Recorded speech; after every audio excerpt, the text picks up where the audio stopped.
ఇప్పుడు మన ముచ్చట్లకు ఒక విశిష్ట అతిథి వచ్చిండు. ఆ అతిథి ఎవరనుకుంటుర్రు?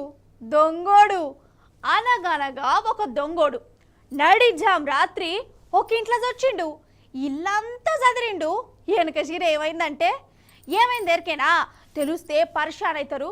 సూషికారి మరి దబ్బున రాత్రైతే చాలు దొంగలకు చేతులు ములములమంటుంటాయి. ఏదో ఒక ఇంట్లో వచ్చి దొంగతనం చేయండి వాళ్ళకు మనసున పట్టది. అట్లనే ఒక దొంగోడు రాత్రి పూట ఒక తాళం వేసిన ఇంట్లో దునికిండు. మంచి గర్రలకు పోయిండు. సంచిల సామానత చదురుకున్నాడు. అంతల్నే మనకి ఏసీ కనబడ్డది. జరసేపు ఏసీ కింద కూర్చుందామనుకున్నాడు. ఏసీ కటికేసిండు. కథం అట్లనే నిద్రపోయిండోల్లా. హగ చూడు, వీడే ఆ దొంగోడు. ఎట్లా నిద్రపోతుండో చూడు ఏసీ గాలికి.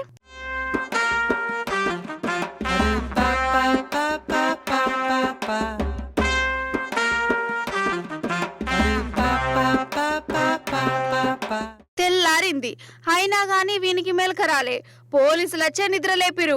వాళ్ళని చూసి ఎంత పరేషానైండో వీడు. ఇంకా నయం, గింత కష్టపడి దొంగతనం చేసి వండుకున్నందుకు షాయి బొట్టిచ్చి లేపలే. పాపం ఈ దొంగనికి ఇట్లా ఏసి గాలి తాకంగానే నిద్ర పట్టిందంటే వీడు పగలు రాత్రి అని ఫరక్ లేకుండా 24 గంటలు దొంగతనాల మీదనే ఉన్నాడు కావచ్చు. ఇట్లా రికాం లేకుండా చోరీలు చేసి చల్లటి గాలి తాకంగానే సుఖంగా నిద్రపోయిండు. దీన్ని బట్టి ఆల్ ఇండియా దొంగల పెబ్బలు అర్థం చేసుకోవాల్సింది ఏందయ్యా అంటే వాళ్ళకు కూడా రెస్ట్ కావాలి.